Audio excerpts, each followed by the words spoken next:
Hey readers, it's Mr. Marshall here at Stony Lane.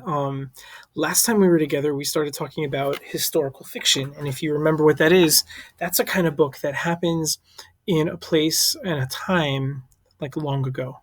Okay, and so it's important to think about the setting inside of historical fiction. Okay, but sometimes when you start reading a book and it's historical fiction, you may not really know just kind of what the setting is. Just have to like think about it a little bit.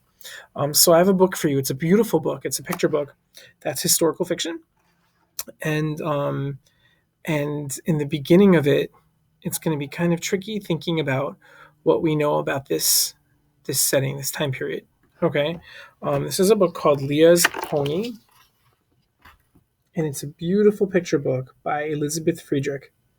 Okay, so let's take a look at Leah's Pony.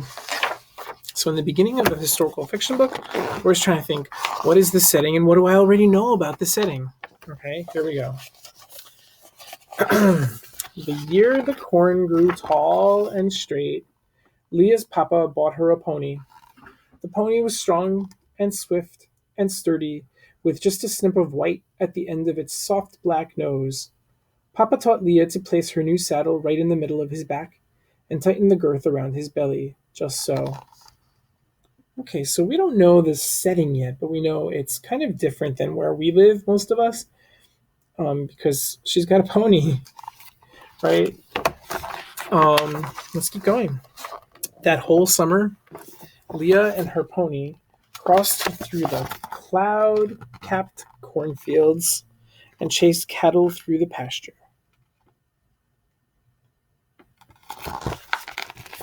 Leah scratched that special spot under her pony's mane and brushed him till his coat glistened like satin. So even though we don't really know where Leah lives, we know she loves this pony, right? I think any of us would love this pony, right? Each day, Leah loved to ride her pony into town just to hear Mr. B shout from the door of his grocery store, "That's the finest pony in the whole county." But this store looks kind of different than where most of us live, right? It's kind of looks like a grocery store, like the kind of general store they have in the country, right? Those still exist. The year the corn grew no taller than a man's thumb, Leah's house became very quiet. Sometimes on those hot, dry nights, Leah heard Papa and Mama's hushed voices whispering in the kitchen. She couldn't understand what the words were, but knew their sad sound. So something is wrong.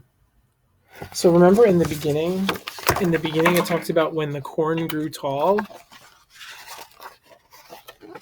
See that? See how tall the corn is? And now the corn is not tall at all. It's no taller than a man's thumb. So it sounds like this is probably during a time when people didn't have money. So yeah, you know what this is? This is a time in American history called the Great Depression. This happened in the 1930s. And in the 1930s, during the Great Depression, people didn't have enough money to survive. And they had lots of problems because of that. So I don't know a whole lot of detail that I can think about right now, but I've heard of that. And so let's keep thinking. Let's see if it makes sense with the rest of the story so far. Some days the wind blew so hard it turned the sky black with dust. It was hard for Leah to keep her pony's coat shining. It was hard for Mama to keep the house clean. It was hard for her to carry buckets of water for the sow and her piglets. Soon Papa sold the pigs and even some of the cattle. These are hard times, he told Leah with a puzzled look. That's what these days are, all right. Hard times. Mama used flour sacks to make underwear for Leah. Mama threw dishwater on her drooping petunias to keep them growing. And no matter what else happened, Mama always woke Leah on Saturday with the smell of fresh, hot coffee cake baking. So, yeah, we know that these are hard times. And even if you don't know a whole lot of stuff about the Depression, you can think about what that's like, right? And in the middle of a historical fiction book, we try to think about how is this affecting the character, right? Because it must be really tough for Leah.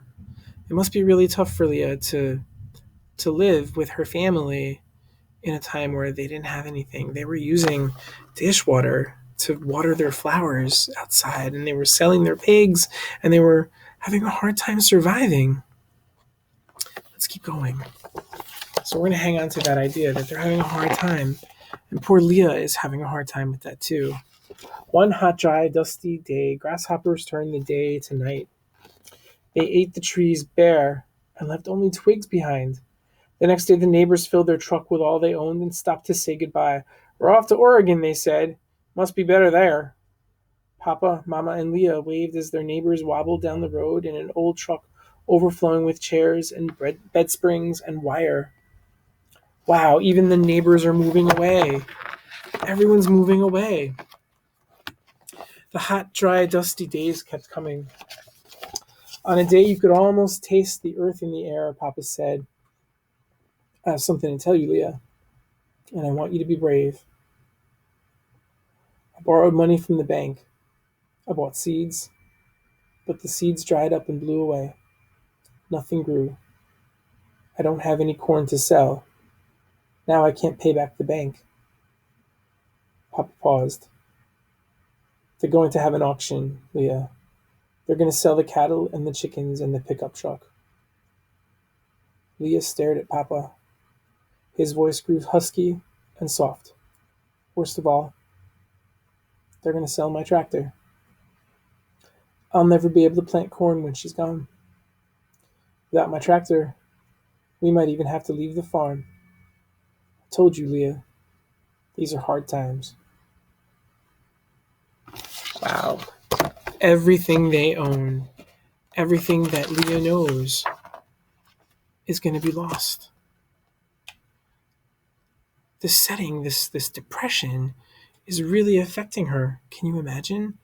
The author hasn't told us, and Leah hasn't told us how she feels. But we know how she feels, right?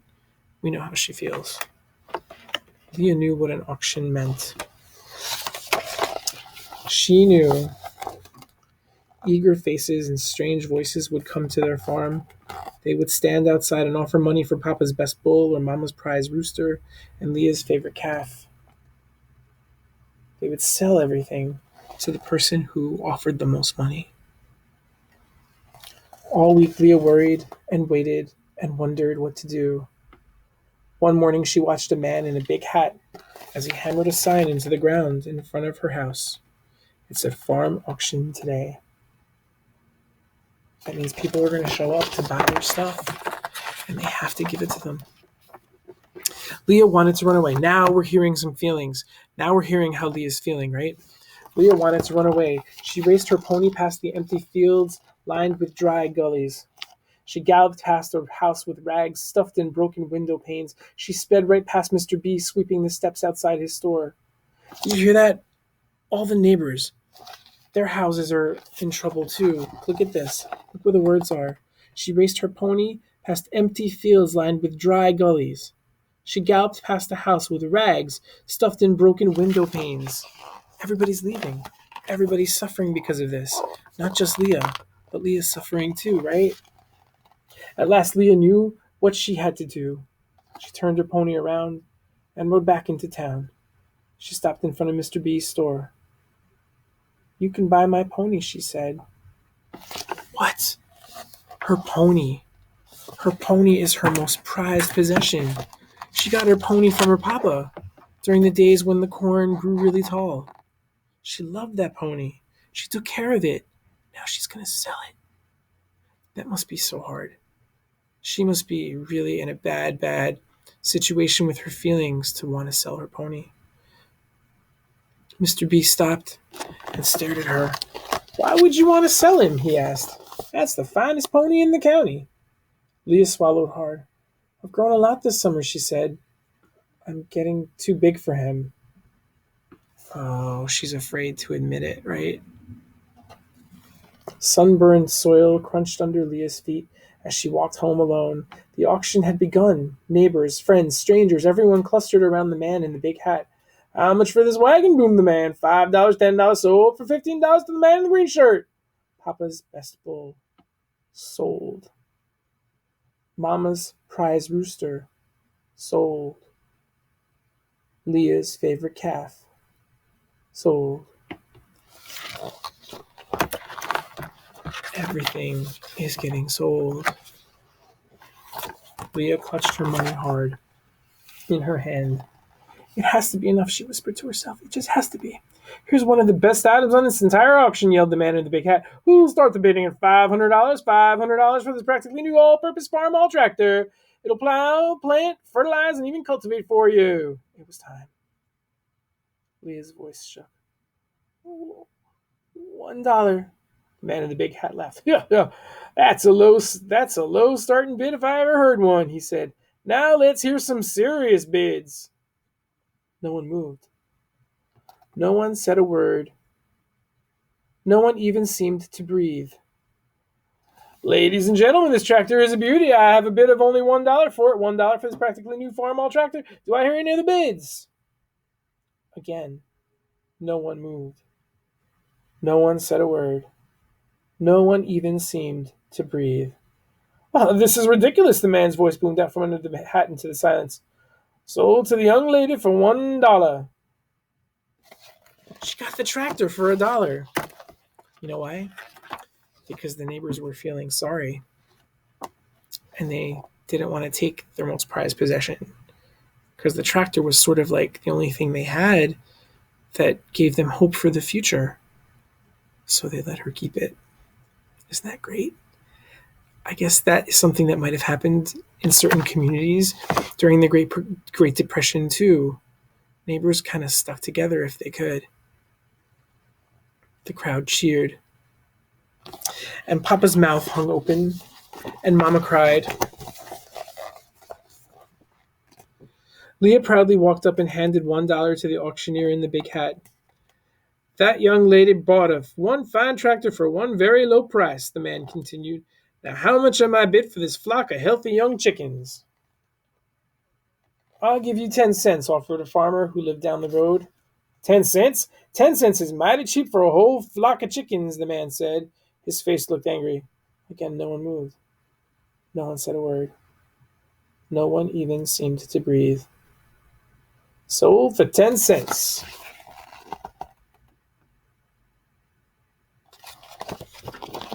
Sounds like this community is a special one, isn't it? The farmer picked up the cage, filled with chickens, and walked over to Mama. These chickens are yours, he said. The man pushed his big hat back on his head. How much for this good Ford pickup truck? 25 cents, yelled a neighbor from town. Again, no one moved. No one said a word. No one even seemed to breathe. Sold for 25 cents, the man in the big hat shook his head. This isn't supposed to be a penny auction, he shouted. The neighbor paid his 25 cents and took the keys to the pickup truck. I think these will start your truck, he whispered as he dropped the keys into Papa's shirt pocket. Leah watched his friends and neighbors bid a penny for a chicken, or a nickel for a cow, or a quarter for a plow, and one by one they gave everything back to Mama and Papa. The crowds left. The sign disappeared. Chickens scratched in their coop. Cattle called for their corn. The farm was quiet, too quiet. No familiar whinny greeted Leah when she entered the barn. Leah swallowed hard and straightened her back. That night in Leah's house, no sad voices whispered in the kitchen. Only Leah lay awake, listening to the clock chime 9 and even 10 times. Leah's heart seemed to copy its slow, sad beat. Because remember, she sold the pony. The next morning, Leah forced open the heavy barn doors to start on her chores. And a loud whinny greeted her. Leah ran and hugged the familiar furry neck and kissed the white snip of his nose. "You're back," she cried. "How did you get here?" And then Leah saw the note with her name written in big letters. "Dear Leah, this is the finest pony in the county, but he's a little bit small for me and a little bit big for my grandson. He fits you much better. Your friend, Mr. B. P.S. I heard how you saved your family's farm. These hard times won't last forever." And they didn't. And that is the end. So Leah learned a lot in this book, right? She learned about the importance of community and neighbors. And they had seen that she sold her pony. And they decided that they were going to do what's called a penny auction and help the family out. Okay. So the setting really helped change his character. But this character also did something with the setting, didn't she? She helped her neighbors know what it meant to be a good neighbor, right? And maybe that was a part about the Great Depression, that although the Great Depression was a horrible time, that might have been one of the good things. That some people, learned how to be good to each other. So when you're reading historical fiction, you can do some of the work that we just did. You can think about how the setting is affecting the characters, but also how the character is affecting the setting in just a little way. The Depression didn't end because of Leah, but in her world, in her life, and in the lives of those around her, it changed just a little bit. I'll see you next time.